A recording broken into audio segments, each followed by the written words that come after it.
Bueno, ¿cómo es que pregunta Santana Martínez cuando hay un bateador que está en problema? ¿Cómo es que pregunta él? ¿Sabrá nadar? ¿Mm? Bueno, hay que preguntarle a Eligio si Eligio sabrá nadar. Tiene 2 strikes y 0 bolas. 0 bolas y tiene 2 strikes Eligio Jaques.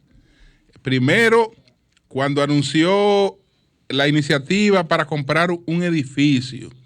Eso puede ser económicamente evaluable, etcétera, pero en un momento de crisis, el gobierno dominicano no tiene posibilidad de plantearse cosas como esa. Es decir, en otro momento, esa es una idea que puede ser fabulosa, pero en un momento de crisis, como él la planteó, evidentemente que eso no estaba en la agenda del gobierno y parece que le pidieron por debajo, no lo desautorizaron públicamente, pero fíjate que él guardó el tema.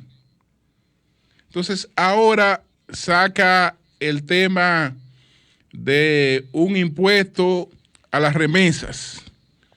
Bueno, lo guardó también rápidamente. Ya ayer él dijo que iba a dejar ese tema donde mismo lo encontró. Porque el ministro de Hacienda, Jochi Vicente, salió inmediatamente, excúseme, Eligio, a ponerle un zipper. Y todo el mundo que sabe que si salió el ministro de Hacienda fue porque el presidente le dijo, aclara eso. Que Eligio nadie lo ha mandado a estar hablando de eso. Aclara eso. Entonces lo aclaró y Eligio tuvo que recogerse y decir, no, yo dejo el tema donde mismo estaba. Ya eso se supone que está fuera de discusión porque está claro que el gobierno no está en eso. Está claro. Pero ya lleva 2 strikes, Eligio. Entonces, ¿sabrá nadar? Marilena Núñez. Buen día, Julio. Y Julio y yo estamos conectados porque precisamente ese es uno de mis temas. Y de los 2 temas que tengo, hay un común denominador. Y es una recomendación al presidente Luis Abinader y a su equipo. Ustedes han hecho un esfuerzo extraordinario en la comunicación de cara al público, mantener una buena comunicación con los diferentes sectores de la sociedad. Y esto se percibe. ¿Qué falta?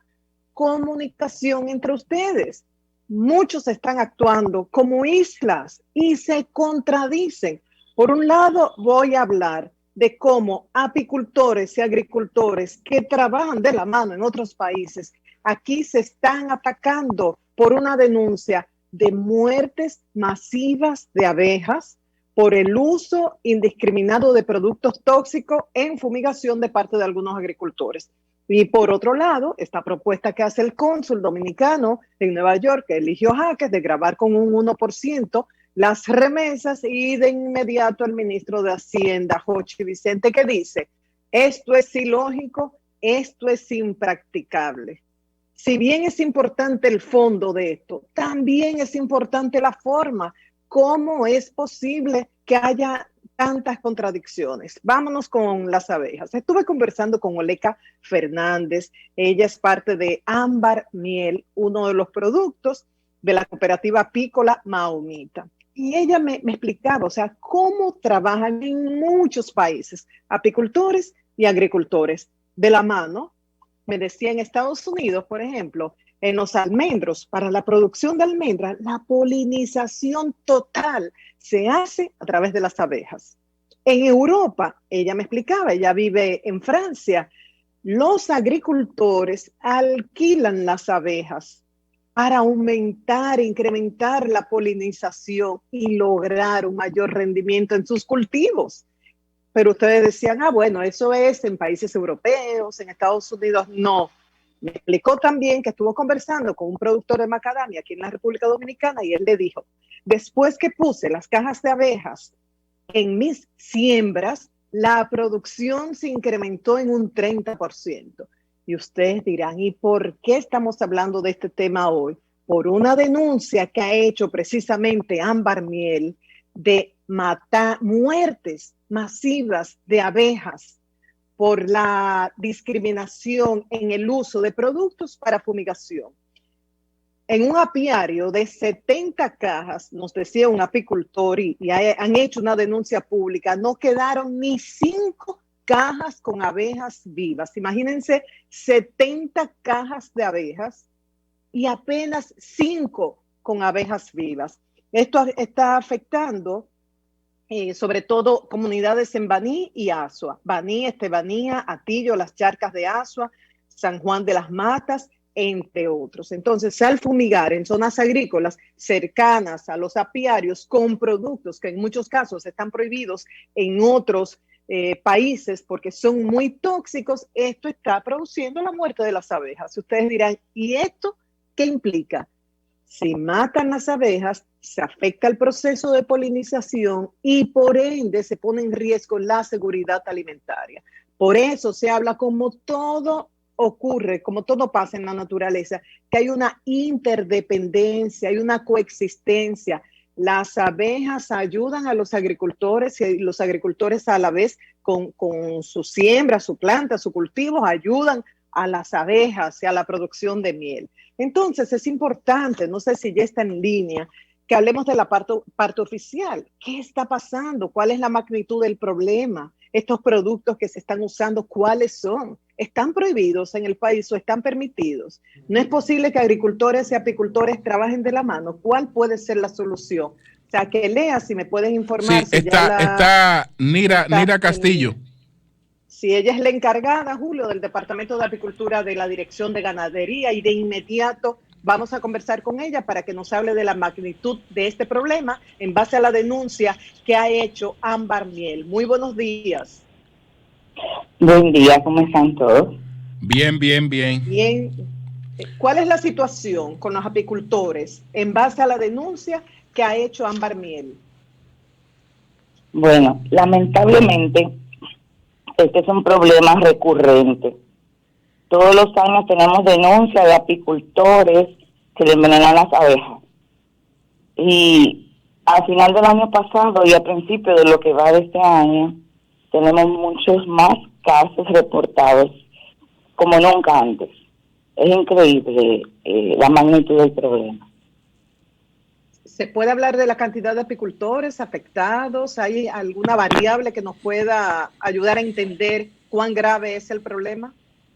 Bueno, hace casi 10 años ya, generalmente se reportaban algunos casos de Estebanía en Azua, donde hay cultivos de tomates, maní y melón, pero ya hace unos 4 años para acá nos están reportando casos de casi todas las provincias del país, con distintos cultivos, ajíes, cebollas, piña. Este año nos han reportado de mango, de palmas de las que se utilizan para producir aceite. O sea, ya como que muchos de los cultivos están usando productos agroquímicos que afectan a las abejas, o la forma en que lo están aplicando no toman en cuenta el cuidado de las abejas, que son las principales polinizadoras, pero también de los demás polinizadores. ¿Qué medidas entonces puede tomar el gobierno frente a esta situación? Bueno, ya estamos trabajando para eso. Hace un tiempo nos contactamos con Sanidad Vegetal, que es quien tiene la competencia para regular los productos, y vamos a trabajar al respecto porque hay que regular este tipo de productos y sobre todo el uso indiscriminado, porque muchas veces son pequeños predios donde ocurren los casos, pequeños agricultores, y usan los productos sin ninguna indicación y recomendación de los técnicos. ¿Hay algunos productos que estén usando que estén prohibidos en el país o que deberían prohibir? Bueno, sí, claro. Muchos de los productos que usamos todavía ya están prohibidos en algunos países como Europa. Incluso el principal herbicida, que es el glifosato, y se usa, cualquiera lo puede comprar en cualquier tienda y usarlo en su casa, en su finca, en su predio. Es uno de los más tóxicos para las abejas. ¿Cuál herbicida es ese? Glifosato es la molécula. ¿Puedes repetir, por favor? Pero hay glifosato, uno de los más dañinos para las abejas, que es un herbicida y se usa mucho en nuestro país indiscriminadamente. Hay muchas otras moléculas, pero como eso es competencia de sanidad vegetal, ese trabajo lo vamos a hacer en conjunto con ellos, porque debe de regularse y está la intención, tanto en inocuidad alimentaria como en sanidad vegetal, tiene la intención de trabajar ese tema, porque además de que estamos afectando a nuestros polinizadores, a la vez estamos afectando nuestra economía agrícola y agropecuaria, porque se afectan los cultivos y sobre todo los cultivos de exportación, se afecta nuestra seguridad alimentaria y nuestra salud, obviamente, porque quienes consumimos ese producto podríamos tener problemas de salud. Ya. Finalmente, de mi parte, Oleca Fernández me hablaba de cómo trabajaban en otros países europeos y en Estados Unidos apicultores y agricultores de la mano. ¿Hay alguna reunión prevista entre estos sectores para que haya una coexistencia armoniosa? Y también estuvimos hablando con los apicultores con ese fin para ver cómo podríamos reunirnos, primero los técnicos y luego los productores, para tratar el tema, porque en realidad yo encuentro también que hay muy poca conciencia, acerca del tema, y muchos productores tal vez lo hacen porque no tienen el conocimiento. Bien, bueno, pues muchísimas gracias. Gracias. Daremos seguimiento al tema. Muchísimas gracias. De nada. Nira Castillo. Sí. Encargado del Departamento de Apicultura de la Dirección de Ganadería. Reconoció que el problema es grave, que se ha ido incrementando en los últimos años, que se están utilizando productos tóxicos que han sido prohibidos en otros países y que en muchos casos, aunque estén permitidos, exceden la cantidad recomendable para su uso. Entonces, estaremos pendientes de estas reuniones previstas, primero en las autoridades para que fijen regulaciones sobre estos productos y además entre apicultores y agricultores para hacer una especie de alianza estratégica. Entonces, vámonos ya finalmente con el cónsul dominicano en Nueva York. Señores, ante los dominicanos residentes en el extranjero, sobre todo en Estados Unidos, hablamos de Estados Unidos porque según los datos del Banco Central de allá vinieron más del 80% de las remesas del año pasado, por ejemplo. ¿Qué tenemos que hacer? Inclinar nuestra cabeza, darles las gracias, estimularlos, apoyarlos, como han hecho cónsules anteriores, decían, ¿qué podemos hacer para incentivar a los dominicanos residentes acá en Estados Unidos? ¿Qué beneficios podemos ofrecerles para que inviertan acá, para que puedan retornar? O sea, ¿cómo agradecerles este esfuerzo? Según los datos del Banco Central, y ustedes lo saben porque esto hace días que se destacó, había un titular, Banco Central, remesas recibidas al cierre del 2020 superan por primera vez los 8.200 millones de dólares. Dice el Banco Central, el mayor crecimiento en 10 años, un 16% por encima del 2019. Claro, ahí fue determinante una recuperación gradual económica de los Estados Unidos luego del cierre de la pandemia. Ahí fue determinante cómo fueron mejorando los índices de empleo después de los primeros meses de la pandemia y cómo también los dominicanos documentados residentes en Estados Unidos fueron beneficiarios de las ayudas del gobierno. Ahora bien, esos dominicanos que viven allá, ante esta situación tan grave de la pandemia, pudiera decir, bueno, si yo mandaba 100, voy a mandar ahora 50, porque yo no sé cuál es el panorama, acá hay mucha incertidumbre. No,